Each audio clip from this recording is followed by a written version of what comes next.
I'm standing in front of the mirror, adjusting the sequins on my silver gown, watching how the light scatters across the dressing room walls.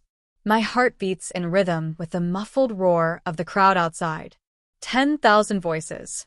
10,000 people waiting for me. The hum of stage equipment buzzes in the background, blending with the steady vibration of my phone on the vanity. I glance down. Notifications keep flooding in: texts, DMs, missed calls. Old friends. People who once ignored me. People who once laughed when I told them I wanted to be a singer. And now, they're begging me for concert tickets. I smirk, shaking my head. The irony isn't lost on me. They skipped my 17th birthday party, every single one of them. I remember the cake I baked, the balloons taped to the wall of my parents' living room, the way I sat there in my favorite dress, waiting for the doorbell to ring. But no one came. Now, those same friends are lined up outside my show, hoping to post a selfie with me, hoping to act like they've been here all along. I take a deep breath, smoothing the silk sleeve of my gown. The girl who once cried into a plate of untouched cake is gone. The woman staring back at me in the mirror is stronger, sharper, and she knows exactly what she's worth.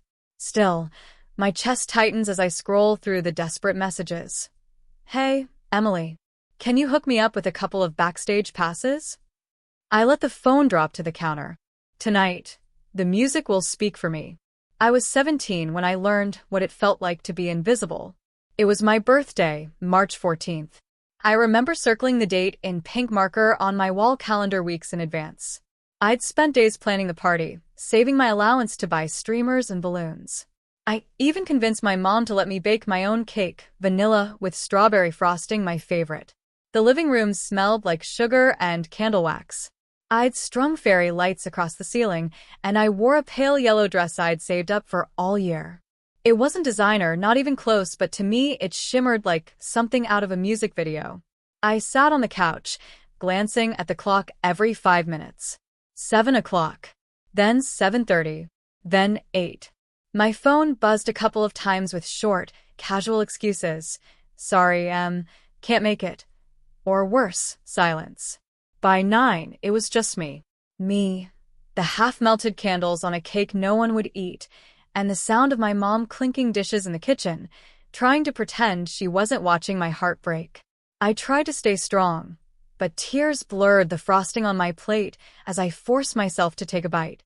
The lump in my throat made it taste like cardboard. That night, my grandmother came over, bringing with her a worn leather guitar case. "Happy birthday, sweetheart," she said, pressing it into my hands. The guitar was old, a little scuffed, but beautiful. I remember running my fingers across the strings. The sound was raw, imperfect, just like me. My grandmother cupped my chin and said, "Emily, don't waste your voice on people who won't listen. Play for the ones who show up, even if it's just yourself." Those words sank deep. That night, instead of crying myself to sleep, I sat on my bed, strumming awkward chords until my fingertips burned. It was the first time I sang to an empty room and felt heard. Not by friends, not by classmates, but by something bigger. The rejection stung, but it lit a fire. I swore to myself, if no one wanted to come to my party, someday they'd buy tickets to hear me sing. And that promise, made to the lonely girl in the yellow dress, changed everything. After that birthday, I stopped waiting for invitations. Instead, I started writing songs in the quiet of my bedroom. The guitar my grandmother gave me became my closest companion. I named her Ruby, after the faint red sheen in the wood when sunlight hit it. My fingers blistered at first, but soon, calluses formed, and every chord sounded sharper, more alive. In high school, kids still overlooked me. They didn't notice the girl sitting at the edge of the cafeteria, scribbling lyrics into a spiral notebook. They only noticed when I messed up, when my hair wasn't perfect, when my clothes weren't trendy. But in those pages, I was more than invisible. I was loud, raw, unfiltered. I uploaded my first cover song to YouTube when I was 18. My hands shook so badly, I almost deleted the video. My room was the background, posters on the wall, string lights drooping in the corner. Nothing glamorous. I expected a few pity clicks. Instead, it got a few hundred views. then a few thousand. It wasn't viral, but it was something. For the first time, strangers cared about my voice more than my classmates ever did. I took a job waitressing at a diner downtown to pay for a cheap microphone and some recording software. Nights stretched long, school during the day, diner until midnight, then writing and recording until my eyes burned.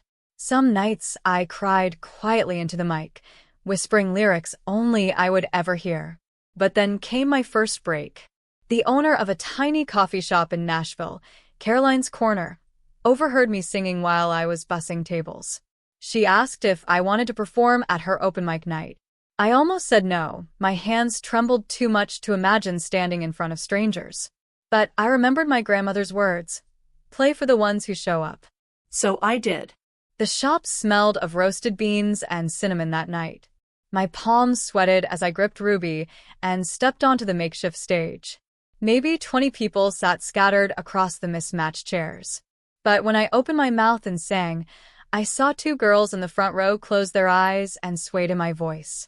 That moment felt bigger than any birthday party ever could. Caroline believed in me. She offered me a regular Friday slot, slipping me $50 a night and free coffee. It wasn't much, but it was everything. From there, I kept going, gig after gig, bar after bar. Some nights I played for half-empty rooms where no one clapped. Other nights, strangers came up with tears in their eyes, saying my lyrics told their story too. I learned to hustle, to brand myself, to smile when people said, "Music isn't a real job." My old friends? They still didn't know. On social media, I kept it vague, just out late or working hard. They thought I was still the shy, invisible Emily. But behind the scenes, something was building. The girl with the guitar had found her stage. And I was only just getting started. The roar of the crowd was still echoing in my ears when I stepped off stage. Sweat clung to my skin, my silver gown glittering under the backstage lights. The adrenaline of performing for 10,000 people felt like fire in my veins. My manager, Lucas, handed me a water bottle. "Sold out." "Again," he grinned. "You crushed it, Em." I smiled, catching my reflection in a gilded mirror by the wall. The girl staring back wasn't invisible anymore. She was luminous. But then another buzz from my phone. More messages. More names from the past. I almost ignored them until one of the stagehands poked his head into the lounge. Emily, there are some people asking if they can see you. They say they're old friends." My heart dipped. Old friends. I nodded slowly. "Send them in." A few moments later, they shuffled into my dressing room. Sarah, Jessica, and Rachel. The same girls who once promised they'd totally be there for my birthday, only to leave me staring at melting candles and silence. Now, their eyes darted around my lounge in awe. The room was lined with bouquets from fans, racks of designer gowns, framed magazine covers with my face on them. A platinum record gleamed on the wall. Jessica broke the silence first. "Wow, Emily, this is insane. You're like famous. Rachel forced a laugh. "I told everyone I knew you in high school. Nobody believed me." Their words tasted hollow. I let them hang in the air while I sipped my water, watching them squirm. Sarah cleared her throat. "We were hoping maybe you could, help us out. Just a few tickets? Maybe backstage passes." The nerve. For a moment, my mind flashed back to that night years ago. Me in the yellow dress, candles burning out, my phone lighting up with excuses. The ache of loneliness. The humiliation. And now, these same girls wanted access to a world they never supported me building. I set the bottle down, leaning forward in my chair. "Funny," I said softly. "I threw a party once. None of you showed up. But tonight? You're lining up for tickets." Their faces froze. Sarah opened her mouth, then closed it again. Rachel looked at the floor. Jessica tried to recover. "Come on, Em. We were kids. We didn't realize." "No." I cut in gently but firmly. "You realized. You just didn't care." Silence thickened, broken only by the hum of the air conditioner. I stood, walking slowly around the room. My heels clicked against the polished floor. "You see those records? That cover of Rolling Stone? That isn't luck. That's years of nights where I sang to empty rooms. That's tears, rejection, exhaustion, and pushing through anyway. And not once did any of you ask how I was doing. Not once did you come to a show when the seats were free. Their cheeks flushed crimson. I don't say this to embarrass you. I continued, softer now. I say it because I want you to understand something. I'm not the girl you left behind. I built this without you. Sarah swallowed hard. So, does that mean we can't? I raised a hand. It means if you want to be in my life now, you have to earn it. Not with money, not with tickets, but with honesty. With showing up. The weight of my words hung heavy. For once, they had nothing clever to say. I turned back to the mirror, smoothing my gown. The reflection that stared back wasn't asking for approval anymore. The girl who once begged for friendship was gone. The woman standing here didn't beg. She chose. For a long moment, none of us spoke. The silence was louder than the cheering crowd outside. Finally, Jessica whispered, "Emily, we're sorry. We really are. We were stupid kids. We didn't know how much it mattered." I turned toward them, folding my arms. "You're right, you were kids. But here's the thing. So was I. And you don't forget how it feels to sit alone on your birthday waiting for people who promised they'd come." Rachel's eyes welled with tears. "We didn't think you'd remember that." I let out a dry laugh. Oh, I remembered. Every lyric I wrote. Every night I dragged myself to a gig with no one in the audience. It all came from remembering. They shifted uncomfortably, and for the first time, I realized the balance had shifted. They weren't the girls with power anymore. I was. But power, I'd learned, wasn't about revenge. It was about choice. I stepped closer, softening my voice. "Look, I don't hate you. I don't want you to feel small. But if you want to be in my life now, there are conditions. Not tickets. Not backstage selfies. Real conditions." Sarah frowned. "What kind of conditions?" I took a deep breath. "For starters, show up. Not just when it's easy or glamorous. If you say you'll be there, be there. Because I don't have room for empty promises anymore." They nodded slowly, exchanging uneasy glances. "Second," I continued, "chase something of your own. Stop waiting for other people's spotlights to make you feel important. Find your own stage, whatever it looks like. Music saved me, but you need to find what saves you." Jessica swallowed hard. "And if we can't, then you'll keep living like you always have," I said simply, watching from the sidelines. "And I won't hold it against you. But I won't carry you either." Rachel wiped her eyes. "You sound just like your grandmother." I smiled faintly at the memory.